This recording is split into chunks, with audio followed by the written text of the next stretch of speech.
All right, good morning, trade pros. Welcome to Morning Market Update for this beautiful, uh, I don't even know. It is Tuesday, September the 15th of 2020. And I forgot to close my office door. Hang on.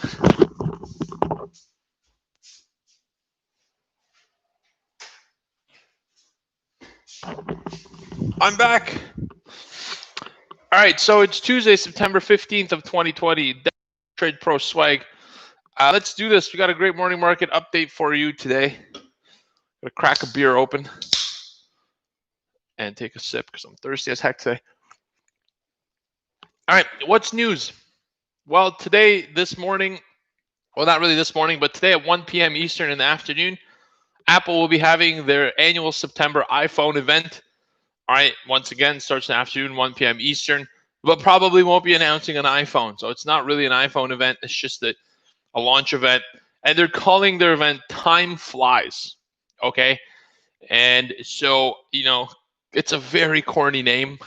I wouldn't even think of Time Flies for an event. But given that it's called Time Flies, the company's likely to reveal its latest watch and an updated iPad, but no one's really expecting the 5G iPhone. So there is an event.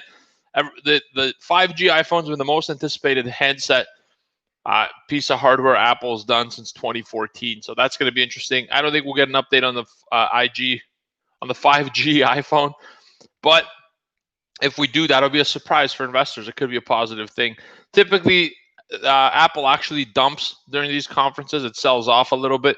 So there's just way too much enormous expectations, really, for new features and products. All right. There's also a thing that they're thinking about releasing called the Apple One. It's a subscription service. It gives users a discount to subscribe to it, to multiple products, and the ability to manage all their subscriptions in one place. I feel like that's crazy. They don't already have that. I'm not an Apple user. Okay. As you could tell, I really struggle with an Apple. When I ran an audio recording studio, I did have an iMac, or not an iMac, Mac Pro, one of those big metal towers that cost a fortune. All right. Apple so far this year, because things cost a fortune, has enjoyed a strong 2020 rally, up 54% on the year. A little bit of a pullback, 16% pullback from September 1st. And, that was due to a broad tech sell-off, and Apple just fell prey to it. Okay, Apple's up 2% pre-market. Let's watch this event.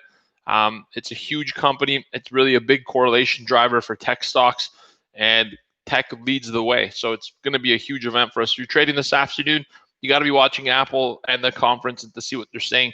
You can even catch an S&P 500 off a correlation trade on Apple and NASDAQ. So keep an eye out for that today. Okay. The big report came out yesterday from JP Morgan. I've been a big advocate of this. You guys are going to say, oh, well, George, that you got to stay positive, etc. But I'm one person that really believes we're going to get back to normal in terms of the workplace. Okay, people are going to go back to the office. All right, post COVID-19. I know this pandemic's really shaking things up, but there's a reason things were that way to begin with. So this is interesting. JP Morgan reported work from home productivity slipped. Shocker. Oh my God. As somebody who's worked from home for a very long time, I can tell you productivity working from home slips. It goes like this. In the beginning, you're extremely excited. You're given the opportunity to work from home. You're going to be responsible. You're going to take care of the company's dollar.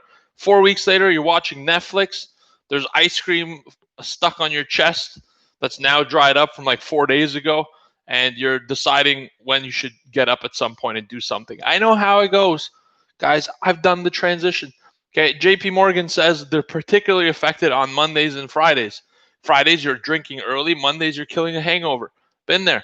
Done that, all right? And it's particularly affecting younger workers. That's what JP Morgan has said in the study. All right, that I understand as well.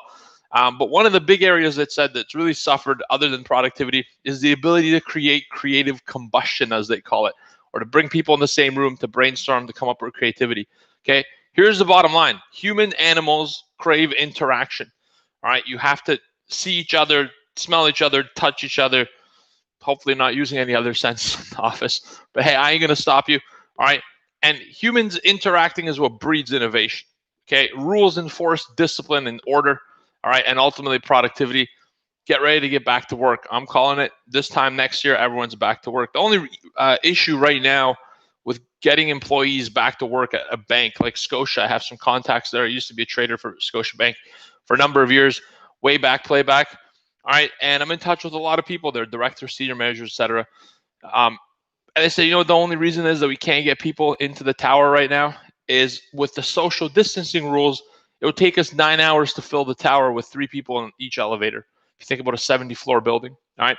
So, as this thing kind of weans off, I think we're going back to work. I'm seeing this as a fantastic opportunity to pick up commercial real estate, all right? And we're looking out there. In Asia, Japan's down 0.4.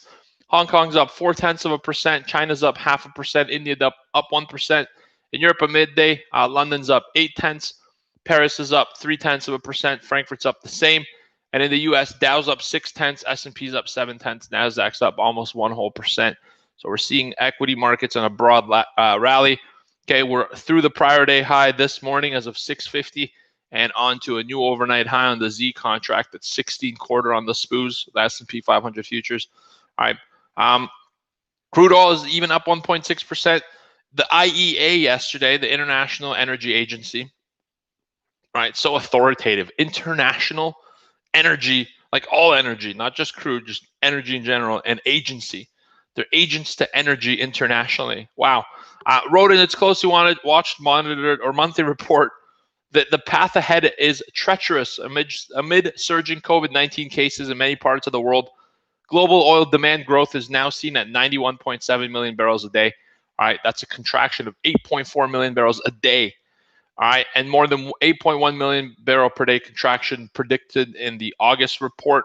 Okay, and they say this: the economic slowdown will take months to reverse completely, while certain sectors such as aviation are unlikely to return to their pre-pandemic levels even next year.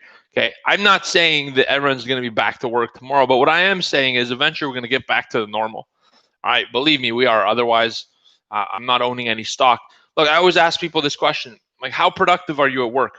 And people will laugh. They'll say, 60% effort, and I get by, George. I get by. I earn my salary on 60%. And I say, if you work for Apple and you're getting by on 60%, and I'm paying $1, whatever it is for the share, for every $1 I pay, I'm overpaying by 40% if everyone's like you. So, the truth of the matter is productivity's got to come back to pre-pandemic levels, or there's going to be a lot of trouble. Right now we're just being supported by the Fed. That cheap money don't last, though. Anyone who's ever made easy and quick money knows as quick as it comes is as quick as it goes. Been there, done that as well. All right. So that's crude oil. I find that interesting. That's a pretty backward-looking report. However, of course, there's less consumption. Right, restaurants are closing. People aren't driving to work. People aren't going on airplanes at all. And if they are, there's like 3 seats apart. Until lately, you've seen them kind of crammed a little bit more. All right. Things are starting to resume. I think this report is delayed and late. I don't even think it's relevant, to be honest with you. I think when oil dips in the next couple of weeks, I'm a buyer for it for the long term. I think things resume. That's just me. I like a contrarian view. Everyone's so panicked. It's going to be a new normal. If it was going to be a new normal and that's what was going to work, it would have been done already, right? There's a reason people come in, drive from different parts of the neighborhood to meet in person. It's a wild concept, but that's how collaboration happens, etc. All right, that's what I'm kind of tracking with. That's my little piece this morning. Went a little bit off the rails. I feel like one of those politicians that has a teleprompter. When they're reading the teleprompter, they're like, the independence of the people is paramount to the success of our nation. But really, I'm just kind of completely off the rails today. Just talking off the top, which is great. I missed a whole bunch of notes. That's good. Gold's up 0.6%. Bitcoin's up 2.6 as well. And today's meeting, or today's economic calendar, the FOMC event starts today. All right, it's already began actually, and it's going to go through until tomorrow, which then leads to an announcement at 2 p.m. and a conference at 2:30. Tomorrow morning we'll do our Fed event update. Be here. There's going to be a lot to cover and talk about. And today you have 9:15 industrial production, which is coming up in a few minutes, and 1 p.m. results of a $22 billion 20-year bond auction. Because today is the day before a Fed day, I think today is slow. If you're not going to get the opportunity in the first 30 to 40 minutes, you're late. I think you're going to be waiting for a setup at 10:10 if you don't get anything, and it's going to come by really slow. I predict an upside slow grind, kind of like yesterday, but first we get a pullback today to the prior day highs. All right, we'll set up the trades in the morning room. Love you guys on YouTube. Hope you guys enjoyed today's morning market update. Nobody's saying anything on the chat. That's weird. Weird on YouTube. I don't even know if we did. Oh, there we go. Now I see it. YouTube's doing something weird. I want to read you guys' comments. Yo, Emma, what's up? Gary, hello. Craig, Forex Black Box, what's up, brother? Dan Trader. Yeah, contracts expire this Friday. You're right. Forex Black Box. We're already trading the Z's. All right, that's what we got, guys. Love you all. Send you love, joy, and happiness. I'll see you tomorrow for another morning market update. We got to open up the trading room. Stephen, over to you for oil update. Let me just host you up, and then we'll send it back to Toronto to do our equity levels and trade ideas, and then market open, and we crack, and we do it. Have a crack at it. All right. I'm coming in hot on a lot of energy today. Trade pros. YouTube, take care. Look forward to seeing you guys in the room. We have a lot of fun and do extremely well. See you there. Take care. Ciao.